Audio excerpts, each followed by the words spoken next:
The mind, much like the body, requires deliberate conditioning if it's going to serve you well. If you don't train it, if you don't feed it the right thoughts, the right ideas, the right disciplines, it starts to drift. And let me tell you, when the mind drifts, it doesn't drift toward greatness, it drifts toward doubt, toward worry, toward fear, toward mediocrity. That's just how it is. Neglect will cost you. So just like going to the gym builds physical muscle, daily mental training builds strength, resilience, and clarity. It's not optional if you want to win. It's essential. You see, the mind responds to what you give it. If you feed it garbage, if you let it feast on distractions and negativity all day, it becomes soft, slow, and reactive. But if you challenge it, if you put it through mental reps, reading, reflecting, writing, planning, then it becomes sharp, decisive, and strong, just like a muscle. It doesn't grow when it's comfortable. It grows under pressure, under repetition, under stress that is directed and intended. The mind will rise to the level of your standards or fall to the level of your neglect. Now, training the mind isn't some mysterious ritual. It's practical. It starts with what you allow into your head every day. If the first thing you do in the morning is check your phone and see headlines of fear, noise, and distraction, don't be surprised when you feel anxious, lost, or unmotivated. You've let someone else program your mind for you. Instead, start your day feeding it what strengthens you. Read a chapter from a book that inspires you. Write down your goals. Speak affirmations that remind you who you are and where you're headed. That's how you build mental muscle, by choosing input that uplifts and instructs. And like any form of training, consistency is key. You don't get strong by working out once a week. You get strong by showing up whether you feel like it or not. The same goes for your mind. Some days the motivation will be there and some days it won't. But the results only show up for those who do the work anyway. Discipline is what turns sporadic effort into real transformation. So train the mind daily. Not when it's convenient, but especially when it's not. Another powerful part of mental training is guarding what you think about. Thoughts are like seeds. You plant them, and given enough time and attention, they grow. If you keep planting thoughts of failure, limitation, or self-doubt, you'll harvest frustration and stagnation. But if you train your mind to plant thoughts of purpose, action, gratitude, and growth, you'll harvest results. It starts with awareness, catching the negative thought before it becomes a pattern, and then replacing it with one that serves your vision. Mental training also includes focus. The world is full of noise pulling your attention in 100 directions. But the person who wins is the one who can tune that noise out and lock in on what matters. That kind of focus doesn't come naturally. It has to be trained. You've got to practice saying no to distractions. You've got to build your ability to concentrate deeply, even when the easier path is to scroll, to quit, to drift. Mental discipline, like physical discipline, is built by repetition. Every time you resist temptation and redirect your thoughts towards something productive, you're training your mind to obey you, not the other way around. And let's not forget the role of self-talk. What you say to yourself matters. In fact, it might be the most important conversation you have all day. Are you speaking like a winner or a worrier? Are you lifting yourself up or tearing yourself down? Training your mind means rewriting that internal script so that it works for you, not against you. And again, this doesn't happen by accident. It happens by design. So the key is to treat your mind like it's your most valuable asset, because it is. Give it the daily exercise it needs. Push it, stretch it, challenge it. Don't wait for a crisis to wake it up. Condition it now, so when the storms come, and they will, you don't panic, you don't fold, you don't quit. You respond with power, with clarity, and with purpose because you trained for it. Winning doesn't begin with a paycheck, a trophy, or applause. Winning begins in the mind long before any result ever shows up in the world. The battlefield is first internal. Champions in business, sports, or life don't step into a situation hoping they might succeed. They step in having already seen it happen in their minds. That's the difference between wishful thinking and conditioned belief. If you don't see yourself winning before the test, you're already on the path to lose. The mind is the command center, and what plays in there becomes what plays out here. Most people underestimate how powerful their internal dialogue is. They walk into situations with hesitation, with fear, with a silent voice whispering, "I hope I don't mess this up," or "I've never done this before." That mindset doesn't produce success, it sabotages it. But the people who win, they walk in with certainty, not arrogance, but confidence. They've rehearsed success in their mind so many times that by the time the real moment shows up, it just feels like the next step. That's mental conditioning. That's training for victory before the challenge even begins. Athletes visualize their performance before they step on the field. Great speakers see themselves delivering with energy and conviction before they ever step on stage. Entrepreneurs map the outcome in their minds before they invest a dollar. Why? Because the mind doesn't know the difference between imagination and reality. What it sees and believes, it works to create. So if you feed your mind pictures of failure, of doubt, of inadequacy, your behavior follows that script. But if you feed your mind images of success, strength, and execution, your actions rise to meet that vision. You have to understand that the way you see yourself internally is the ceiling of what you can do externally. If you think small, you'll act small. If you believe you can only do average things, you'll only attempt average goals. But if you start to build a vision of yourself succeeding, speaking with confidence, taking bold steps, overcoming setbacks, you begin to walk differently. You begin to take different action. Your thinking changes your habits, and your habits change your results. Now, this doesn't happen on accident. Most people live in reaction mode. They wait until the opportunity or crisis shows up, and then they hope they're ready. But the people who win have already been preparing mentally. They've already run the game in their heads 10 times. They've practiced calm under pressure. They've anticipated resistance. They've conditioned belief. They don't hope, they expect. That's the power of training your mind to win before the moment. Think of it this way. A prepared mind doesn't panic, it responds. A trained mind doesn't break down, it locks in. If you've already told yourself, this is who I am, I handle pressure, I adapt, I move forward, then when life tests you, those words don't just stay in your head, they show up in your actions. You want to be calm in chaos? Practice it in your thoughts. You want to be courageous in decision making? Rehearse it internally. Mental victory precedes physical execution. Another reason this mental rehearsal is so important is because your mind loves to find evidence to support what it already believes. If it believes you're not good enough, it will find a dozen reasons why that's true. But if you've programmed it to believe you can win, that you are capable, that you are prepared, it starts seeking reasons to prove that right too. This is why belief is not just a feeling, it's a strategy. You create the mental expectation first, and then you go out and live it. So when someone says, "How are you always so confident?" or "How did you stay calm under pressure?" the answer isn't talent, it's training. It's because the winner didn't show up that day. The winner was already there, days, weeks, and months before, being built in the mind, one thought at a time. And that, more than anything else, is what separates those who hope for victory from those who expect it. What you feed your mind determines how your mind performs. You can't expect strong results from a weak mental diet. If you put junk in, you get junk out. Confusion, doubt, negativity, hesitation.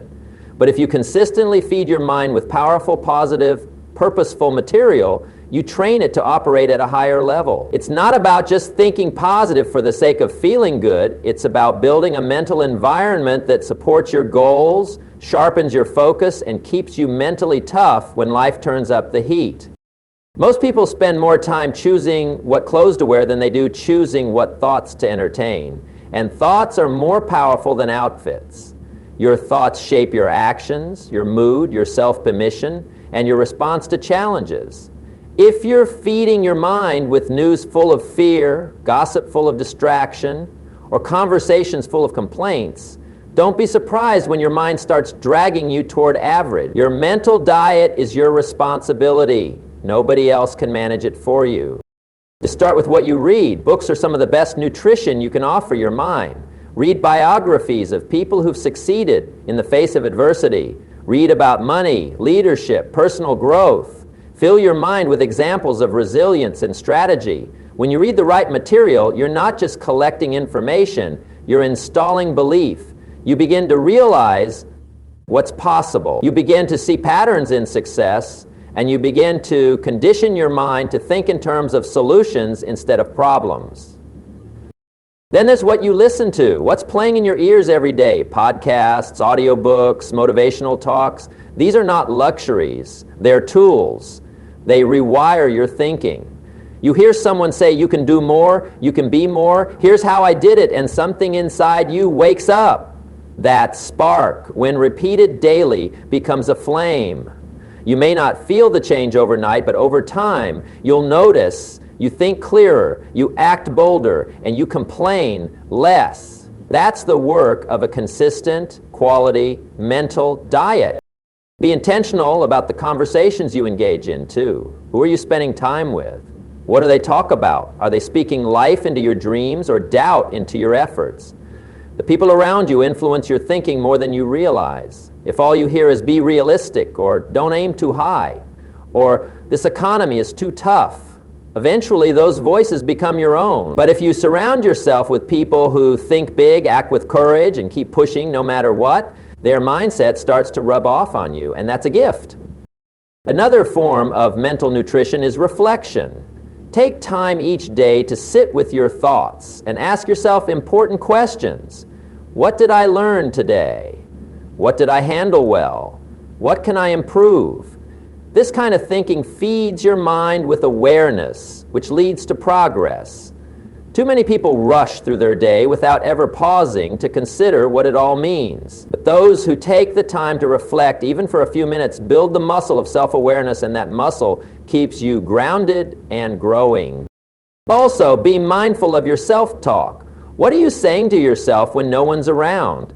That voice in your head is either your best coach or your worst critic. You've got to feed it the right language. I've handled worse than this. I am improving every day. I can figure this out. Repeating empowering thoughts might feel unnatural at first, but repetition builds belief, and belief drives behavior. You don't get in great shape by eating one healthy meal. It's the daily intake that counts. Likewise, you don't build a winning mindset with one quote or one podcast. It's what you feed your mind consistently that makes the difference. When you make feeding your mind a non-negotiable daily ritual, you train it to support your goals, not sabotage them.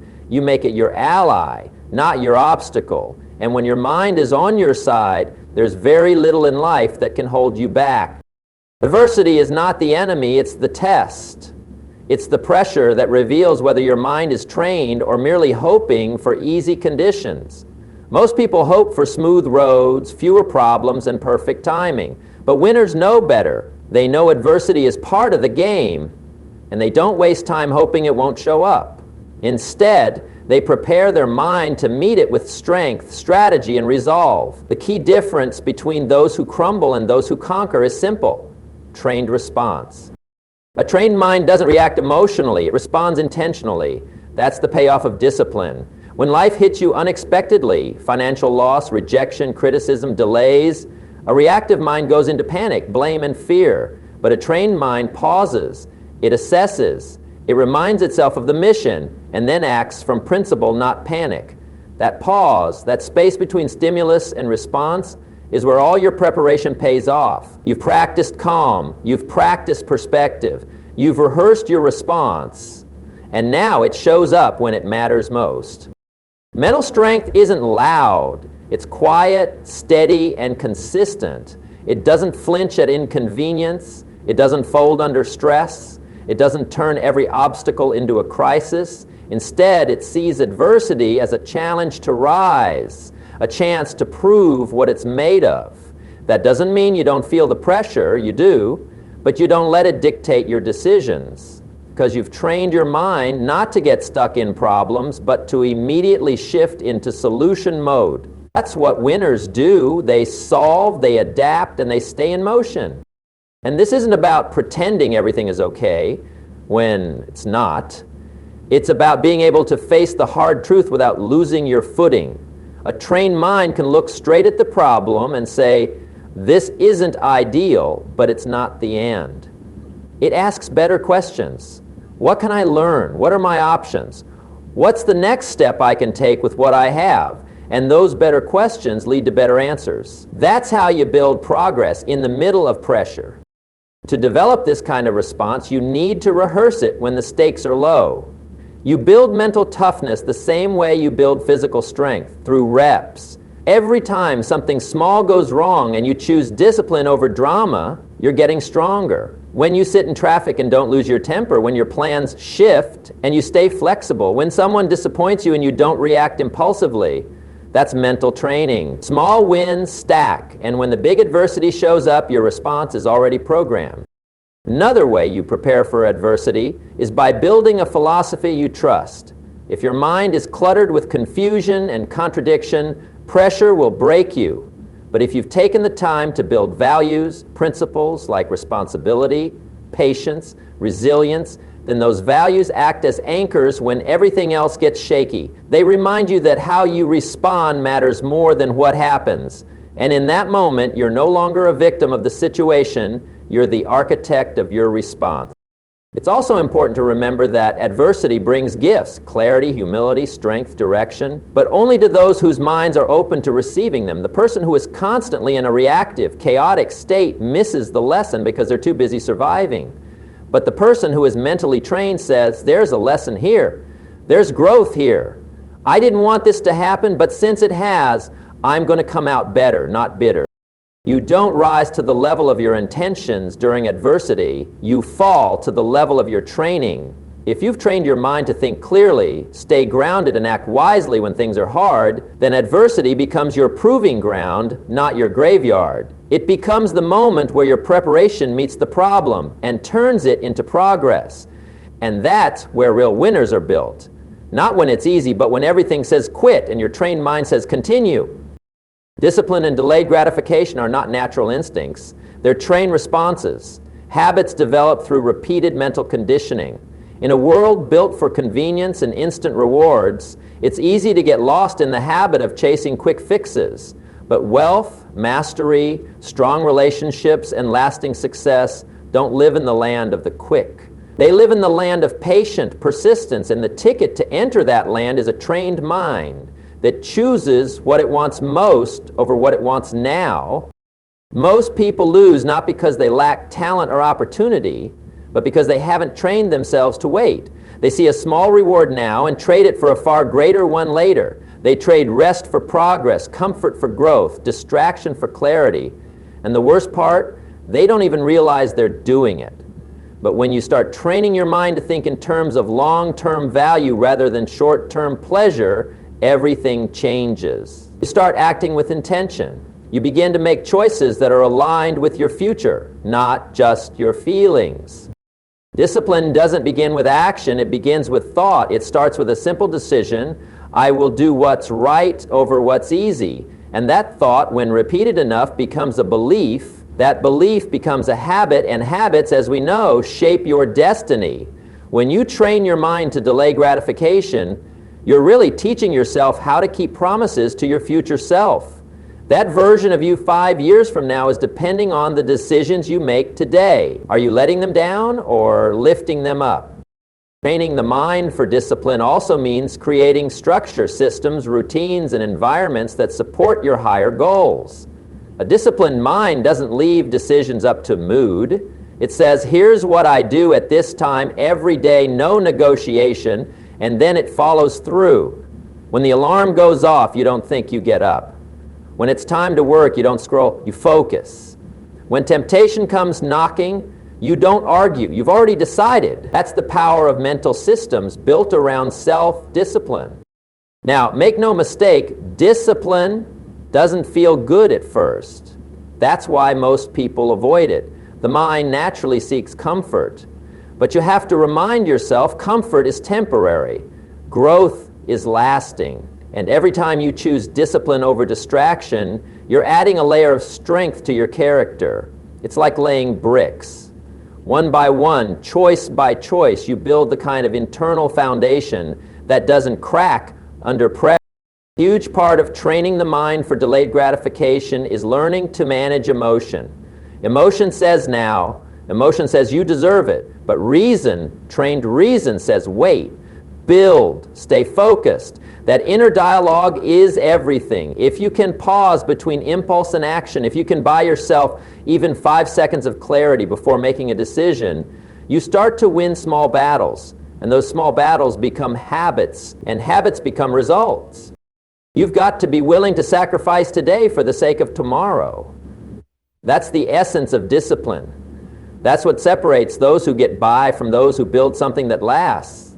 The person who can walk away from short-term pleasure in favor of long-term gain isn't weak, they're powerful, because they've mastered the hardest thing to master, themselves. And let's be honest, discipline isn't about being perfect, it's about being consistent. It's about training your mind to bounce back quickly after a lapse, to not let one bad choice turn into 10. You stay in the game by keeping your focus on the bigger picture. And you train your mind day by day to say yes to that future and no to the momentary urge that tries to steal it. Because once you've trained your mind to delay gratification, you've unlocked the door to every meaningful reward life has to offer. When life applies pressure, and it will, the question is never will you face challenges. The question is, will your mind be ready when they come? A prepared mind doesn't crack under pressure, it leans in. It doesn't flinch when the unexpected shows up, it responds with clarity. That kind of poise, that level of control, isn't born in the moment. It's forged long before, in your quiet routines, in your daily disciplines, in the way you think, when nobody's watching. That's where readiness is built. You see, pressure reveals what you've prepared. If you haven't trained your thoughts, if you haven't established a mental framework that supports strength, you'll panic. You'll default to emotion. But a trained mind falls back on systems, not feelings. It says, I've seen this before. I've walked through worse. Here's what we do next. That's not luck. That's mental conditioning. And it only comes through intention. Preparation means you've rehearsed success in your mind over and over, so when the moment arrives, your thoughts are not chaotic, they're ordered. Your energy isn't wasted on doubt, it's directed toward action. You don't second guess, you execute. That's the kind of mental edge that separates winners from the rest. They don't just hope for favorable conditions, they prepare for unfavorable ones. They train for the storm, not the sunshine. A prepared mind also knows how to pivot, because not everything will go according to plan. Plans change, obstacles appear, delays happen. But when you've trained yourself to think in principles, discipline, adaptability, resourcefulness, you become flexible without falling apart. You adjust without losing sight of your mission. That's what separates temporary momentum from long-term mastery. You're not just reactive, you're proactive. You've anticipated the setbacks. You've trained your mind to see them not as roadblocks, but as recalculations. And let's talk about confidence. Real confidence isn't arrogance, it's preparation. The reason someone walks into a room with certainty, speaks with clarity, or takes bold action in high-pressure moments is because they've already done the work. They've read the books, done the reps, faced the discomforts. Their mind has a reservoir of experience to draw from. They don't need to psych themselves up in the moment. They're already grounded. That kind of confidence is earned through mental repetition. A prepared mind also protects your emotions. When life hits you sideways, a betrayal, a failure, a financial blow, your emotions will scream for attention. But if your mind is trained, it doesn't get hijacked. It doesn't ignore the emotion, but it doesn't let emotion steer the ship either. It pauses, it breathes, it evaluates. It says, this hurts, but it doesn't end me. This changes the game, but I'm still playing. That internal stability is what keeps you moving when everything around you says stop.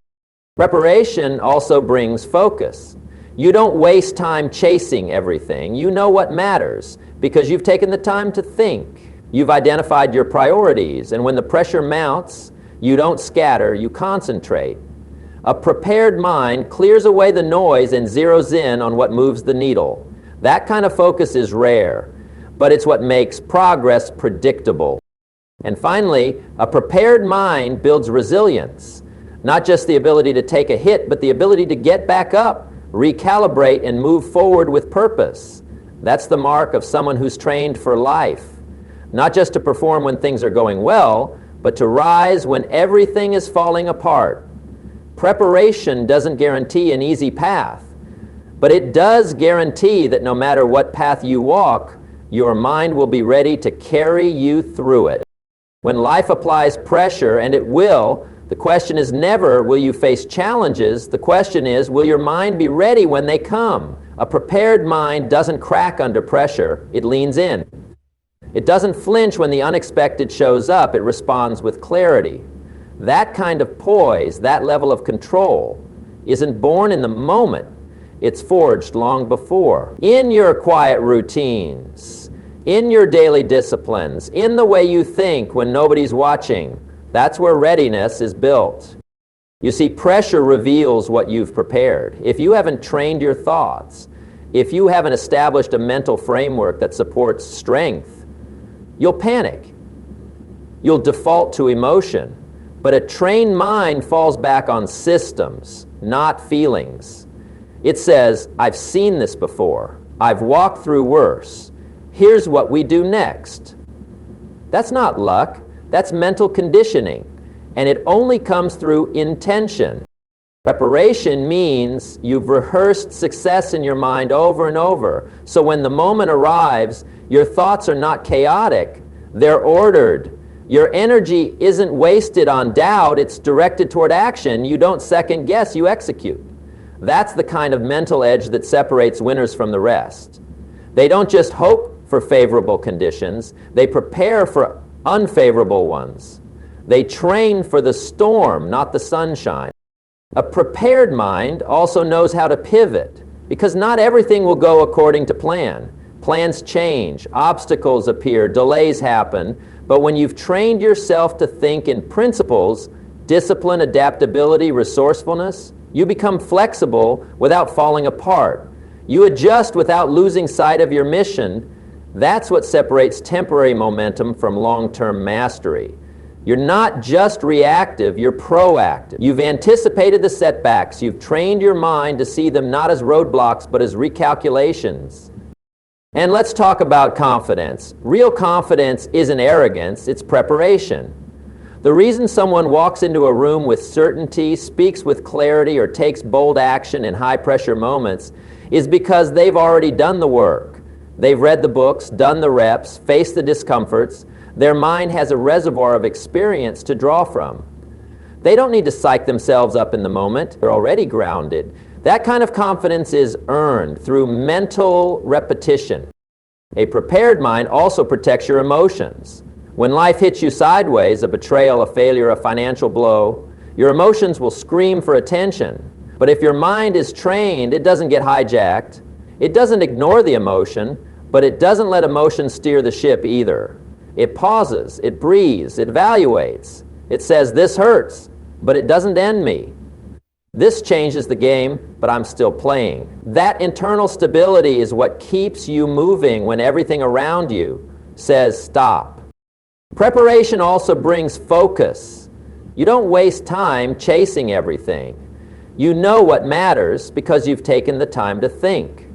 You've identified your priorities, and when the pressure mounts, you don't scatter, you concentrate. A prepared mind clears away the noise and zeroes in on what moves the needle. That kind of focus is rare, but it's what makes progress predictable. And finally, a prepared mind builds resilience. Not just the ability to take a hit, but the ability to get back up, recalibrate, and move forward with purpose. That's the mark of someone who's trained for life, not just to perform when things are going well, but to rise when everything is falling apart. Preparation doesn't guarantee an easy path, but it does guarantee that no matter what path you walk, your mind will be ready to carry you through it.